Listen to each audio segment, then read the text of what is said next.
Guerra del Yom Kippur, 50 aniversario. A las 2 de la tarde del 6 de octubre de 1973, el ejército sirio atacó los altos del Golán.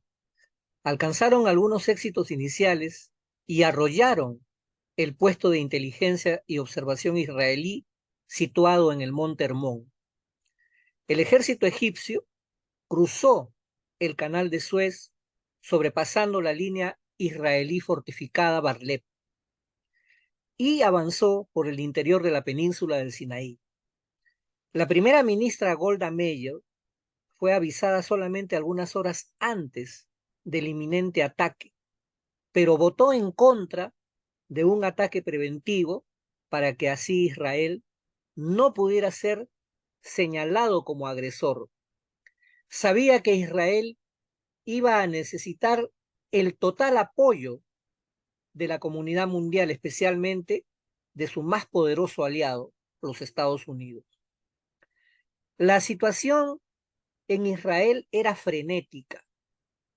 Los reservistas, que suponían el 80% del personal de las Fuerzas de Defensa de Israel, fueron literalmente sacados de las sinagogas para incorporarse al frente.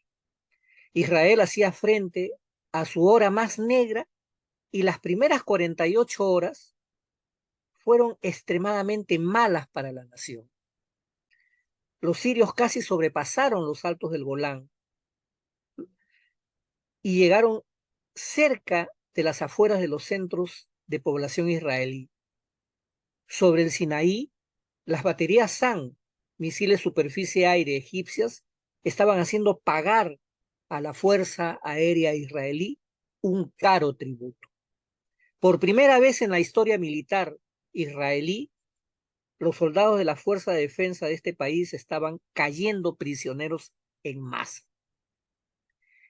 En la tarde del 8 de octubre, el comandante en jefe del Mando del Norte de la Fuerza de Defensa de Israel, general de división Yitzhak Hoffi, informó al jefe del Estado Mayor, teniente general David Dado El Azar, de que no estaba seguro si podría aguantar mucho más tiempo. Cuando el ministro de Defensa, Moshe Dayan, supo esto, se produjo una situación de semipánico y solicitó a la primera ministra permiso para activar la fuerza nuclear de Israel. Dayan recibió la autorización, pero para entonces la situación se estaba resolviendo favorablemente a Israel. La activación de la fuerza nuclear de Israel ha sido tratada por diferentes expertos. Por ejemplo, el periodista de origen israelí y ciudadano norteamericano Seymour Hersh, muy de boga en estos últimos tiempos porque fue el que denunció quién había estado detrás de la voladura de los gasoductos Nord Stream 1 y Nord Stream 2. Hersh escribió este libro, La opción Sansón, que corrobora el hecho de que Israel es una potencia nuclear. Y también, por ejemplo, la publicación que ustedes ven, cuya carátula ven ahí, Fuerzas de Defensa Israelíes desde 1973, escrita por el historiador Samuel Katz, también coincide en lo mismo, que Israel es una potencia nuclear y que en la guerra del Yom Kippur estuvo a punto de utilizar su armamento nuclear, sobre todo después del descalabro sufrido en los 2 primeros días de la guerra.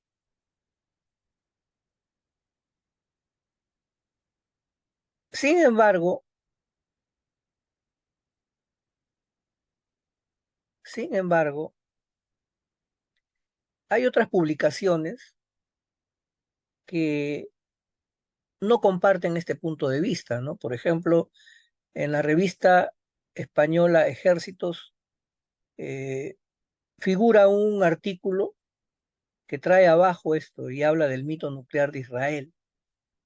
Pero sin embargo, hay otros que sí dan crédito a que Israel estuvo a punto de utilizar su armamento nuclear en la guerra del Yom Kippur en los primeros días de la guerra, ya que el avance tanto en el frente sirio como en el frente egipcio había sido arrollador por parte de los árabes y se estaba poniendo en peligro la existencia del Estado. Justamente la opción Sansón es eso, la, la capacidad que tiene Israel de utilizar sus armamentos, sus armas nucleares en caso que el Estado de Israel esté en peligro existencial.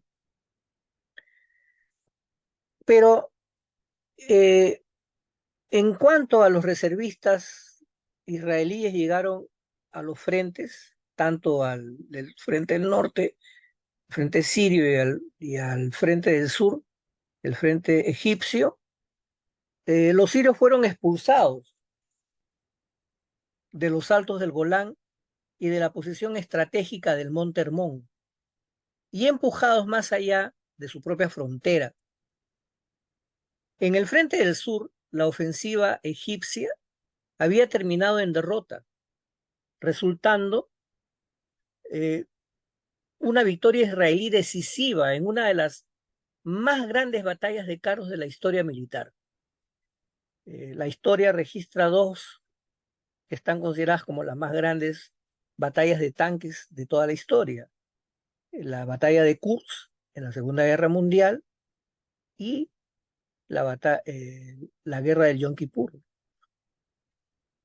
Los israelíes contraatacaron, cruzaron el canal de Suez, rodearon al tercer grupo de ejército egipcio, ahí tenemos un mapa, y justamente esa maniobra fue hecha en forma audaz y sin consultar a su comando por el general Sharon, ¿no? Le llaman el contracruce. ¿Y por qué? Porque al inicio de la guerra los egipcios habían cruzado el canal de Suez hacia la orilla este, y en el transcurso de la guerra, días después, los israelíes hicieron lo mismo y pasaron al otro lado, pero la maniobra de Sharon tuvo como consecuencia que se aisló al tercer ejército, se destruyeron las baterías SAM, que habían sido las causantes del derribo de muchos aviones de la Fuerza Aérea Israelí, y presionaron hacia el Cairo. El ejército israelí, a través de ese contracruce, pudo posicionarse de manera que se ubicó a 100 kilómetros del Cairo. Bajo esa intensa presión de las superpotencias, fue declarado el alto al fuego el 24 de octubre. Ahí justamente tenemos una fotografía del general Sharon que figura ahí con un vendaje impresionante en la cabeza, fue herido, y a su costado derecho el ministro de Defensa, el famoso general Moshe Dayan. Acá tenemos también otra fotografía. Esta maniobra fue decisiva porque al quedar rodeado del tercer ejército egipcio, y ya Israel había prácticamente pasado al contraataque y había eh, revertido la situación inicial de los primeros días de la guerra, eso originó que los acontecimientos dejaran simplemente de estar circunscritos a la región de Medio Oriente y pasaron a ser ya hechos mundiales.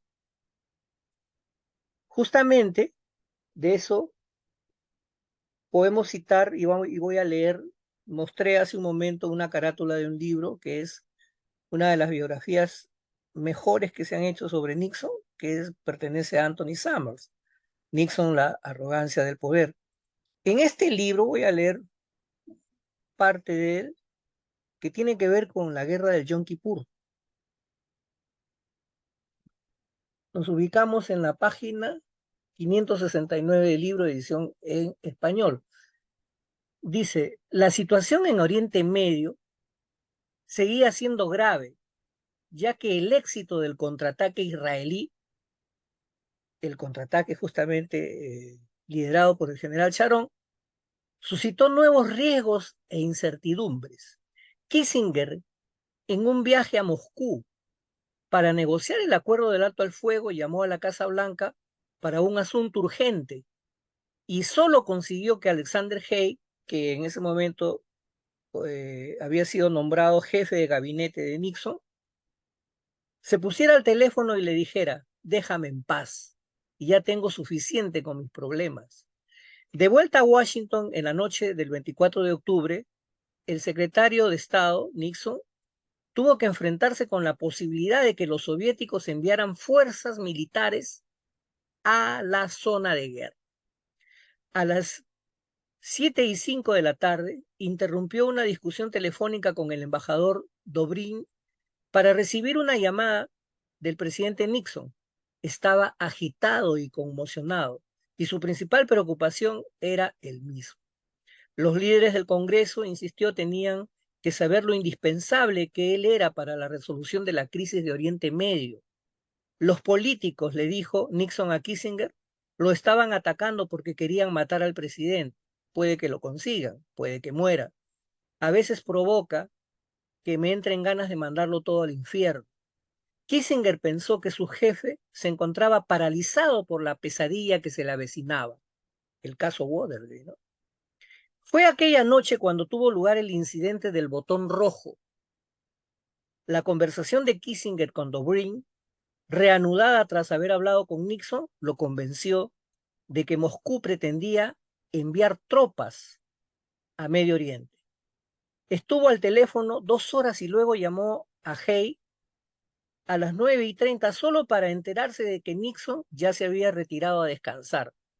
En el momento en el que Haig y él decidieran que tal vez aquello era el presagio de la crisis más explosiva de la presidencia, el líder del mundo libre no estaba disponible. Roger Morris, un antiguo ayudante de Kissinger, citó al asesor especial del secretario de Estado, Lawrence Eagleburger, y a otros colegas diciendo que Nixon estaba en el piso de arriba borracho, arrastrando las palabras, y apenas se había levantado cuando Haig y Kissinger intentaron hablar con él en el primer momento de la crisis.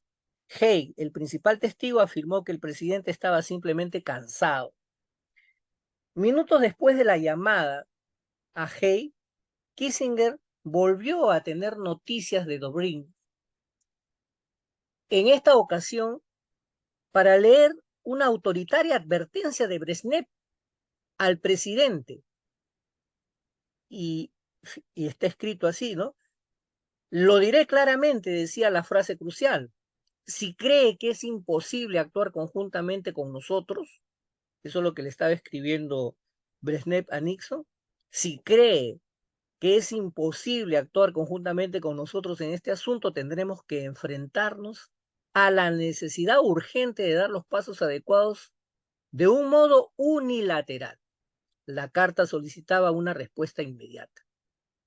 O sea, los rusos le estaban diciendo a Estados Unidos: entremos los dos y solucionemos este problema, porque esto ya no está saliendo como nosotros pensamos. Nosotros pensamos que los árabes iban a ganar, pero nuevamente Israel ha recuperado fuerzas y ha pasado al contraataque. Y ha rodeado al tercer ejército, y Sadat ha entrado en pánico, nos ha llamado a nosotros para que solucionemos el problema. Pero el libro sigue diciendo: los informes del Servicio de Inteligencia confirmaron los sospechosos movimientos aéreos y navales de los soviéticos que parecían sugerir que el envío de una fuerza aerotransportada era inminente, o sea, iban a mandar paracaidistas a la guerra del Yom Kippur. La respuesta más apropiada, razonó Kissinger, era asustar a los soviéticos para que abandonaran el plan. A las 9:50 llamó de nuevo a Haig, le preguntó si podía despertar al presidente. Recordaba Kissinger y contestó tajantemente: no. Sabía lo que eso significaba. Haig consideraba que el presidente estaba demasiado consternado para intervenir.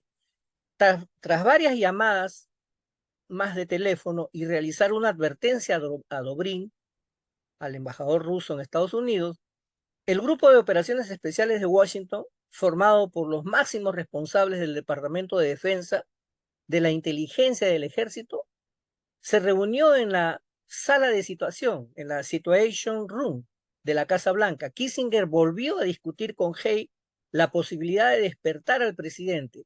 No había vicepresidente porque Ford todavía tenía que ser confirmado por el Senado.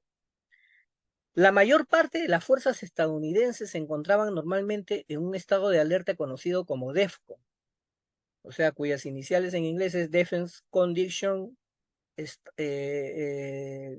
de defensa, ¿no? Que equivale, el DEFCON 1 equivale a la guerra. Nunca se ha dado esa situación, ni siquiera en la crisis de los misiles estuvo en DEFCON 2, aunque después vamos a ver enseguida una parte de un video donde el asesor de Kissinger, que lo mencionamos hace un momento, Lawrence Eagleburger, él dice que se dio la condición de DEFCON 1, pero eso no es cierto, porque DEFCON 1 es ya cuando están en guerra nuclear. Lo cierto que en la guerra de Yom Kippur lo que se declaró fue el DEFCON 3, o sea, DEFCON 3, o como también lo dice aquí el libro, el Flash 3. En las bases norteamericanas, los B-52 cargados con armas nucleares se alinearon uno tras otro. En los hilos de los misiles, los comandantes de lanzamiento tomaron asiento en sus sillas. Submarinos con armamento nuclear se desplazaron a posiciones secretas frente a la costa soviética, preparados para lanzar. Fíjense, estábamos prácticamente en una condición ya de guerra inminente. Yo creo que esto inclusive ya no era DEFCON 3, era DEFCON 2. Y sigue citando el libro. Por si aquellas medidas no eran suficientes para poner a los soviéticos sobre aviso, se ordenó que 2 portaaviones se aproximaran a la zona de conflicto, que los barcos anfibios abandonaron el puerto de Creta y que los B-52 del Pacífico se dirigieran a los Estados Unidos. La 82 División Aerotransportada entró en estado de alerta. Al amanecer, se envió una contundente respuesta a la carta de Brezhnev, en la que se le dijo que la acción unilateral de los soviéticos sería, entre otras cosas, contraria al acuerdo de prevención de guerra nuclear. La acción se llevó a cabo en el nombre de Nixon. O sea, Nixon no tomó la decisión, ¿no? Esta decisión de declarar el estado nuclear, el DEFCON 3, la tomaron Henry Kissinger como secretario de Estado, Schlesinger, secretario de Defensa, y Alexander Hay, que era el jefe de gabinete de Nixon. Pero vamos a ver a continuación un video, un clip, que escuchemos de los propios protagonistas su versión.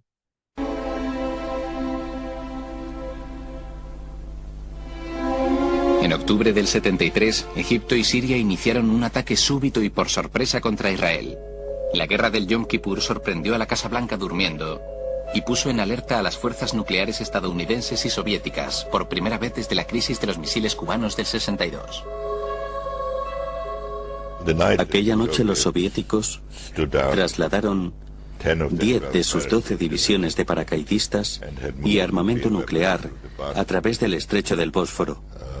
A continuación nos enviaron un despacho diciendo que intervendrían en Egipto, mejor con nosotros, pero si era necesario, lo harían sin nosotros. Recuerdo aquellos hechos como una situación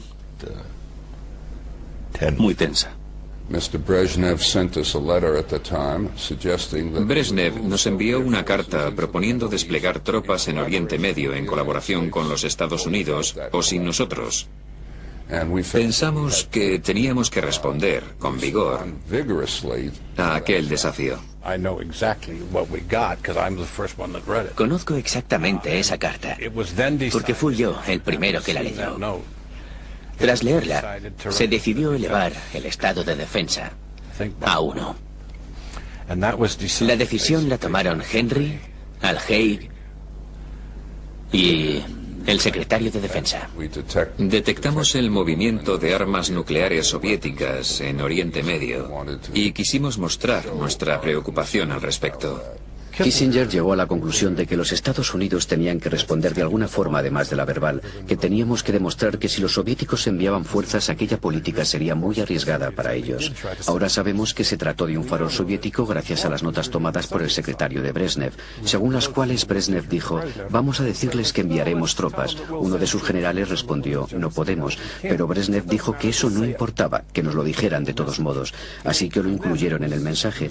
Para ellos fue un farol, pero en asuntos internacionales de esa importancia uno no puede pensar que algo así sea una jugada. Todos los de aquella noche estábamos en la sala de crisis. El doctor Kissinger y yo estábamos convencidos de que teníamos que reaccionar con energía porque teníamos la impresión de que los soviéticos pensaban que los Estados Unidos no podrían responder. Creo que aquella noche Nixon no estaba en condiciones para tomar ninguna decisión. Nixon bebía. No mucho, pero era una de esas personas que se emborrachaba después de una copa. Y aquella noche había bebido. Uno de mis colegas académicos le preguntó directamente a Kissinger si el presidente estaba borracho, y Kissinger respondió sin comentarios, simplemente sin comentarios. Creo que Haig fue a ver a Nixon y volvió con una autorización. Así que, aunque Nixon no estuviese presente en la reunión, mi impresión es que Nixon aprobó la acción y se responsabilizó de ella. La decisión fue tomada conjuntamente y el presidente sería informado a la mañana siguiente. Se lo dijeron a Haig, que como jefe de gabinete podría haber ido a ver a Nixon, pero creo que sabía que Nixon no estaba en condiciones de actuar. De modo que acordaron asumir la responsabilidad de la decisión con la que el presidente estaba de acuerdo en principio, pero que no había tomado él. Él no tomó aquella decisión. Elevar el nivel de defensa a 1 sin preguntar al presidente es algo que nunca ocurría en circunstancias normales. Pero en ese caso, así fue. Schlesinger llegó a ordenar a los miembros del Estado Mayor que no respondieran directamente a ninguna llamada del presidente y que no hicieran nada sin autorización previa del secretario de Defensa. No se fiaban del estado mental de Nixon aquella noche. En circunstancias en las que la autoridad política se tambalea, en una democracia es vital que la jefatura militar se comporte de acuerdo con la Constitución. Es un asunto constitucional delicado en el sistema político de los Estados Unidos. Por eso a nadie le gusta hablar de él. Pero yo creo que durante un breve espacio de tiempo las decisiones se tomaron de forma inconstitucional. Quiero decir que normalmente una decisión así la toma el presidente. Nixon confirmó la decisión a la mañana siguiente, pero no la tomó él.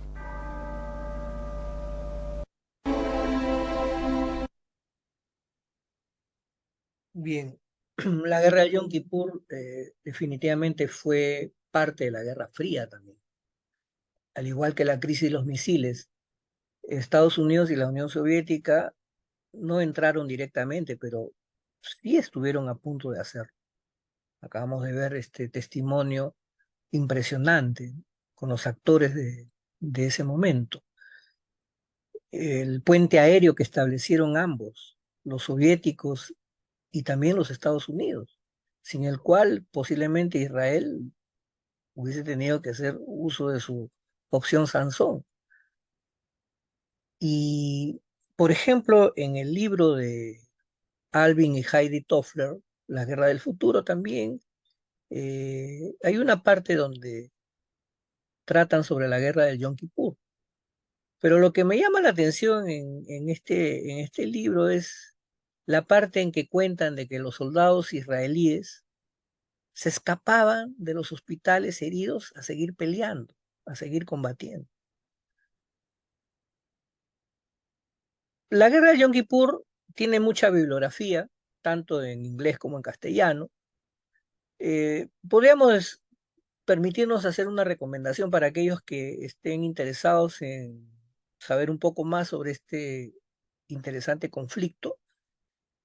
Leer este libro, ¿no? La guerra de Yom Kippur, enfrentamiento árabe-israelí, de 1973, escrito por A.J. Barker, ¿no? Es un libro muy, como se dice, muy fácil de leerlo, tiene muy buena documentación, buenas fotografías también, que nos ilustran este momento crucial tanto para Israel como para los árabes, ¿no? Y ya para terminar con este podcast, voy a leer una cita de la ex primera ministra Golda Meir, la que estaba en el ejercicio del cargo en la guerra de Yom Kippur. Ella lo escribió en su autobiografía denominada Mi vida. Golda Meir dice lo siguiente: hay dos cuestiones que me gustaría subrayar inmediatamente. La primera es que hemos ganado la guerra del Yom Kippur y que estoy convencida de que en lo más profundo de su corazón, los dirigentes políticos y militares, tanto de Siria como de Egipto, saben muy bien que han sufrido una nueva derrota, pese a su ventaja inicial. La otra es que el mundo en general y los enemigos de Israel en particular deberían meterse en la cabeza que las circunstancias que costaron la vida a más de 2.500 israelíes caídos en estos combates no volverán a producirse nunca más. Bueno, a la luz de los acontecimientos de los últimos días en Israel, lamentablemente podemos decir de que la historia se repite. Muchas gracias.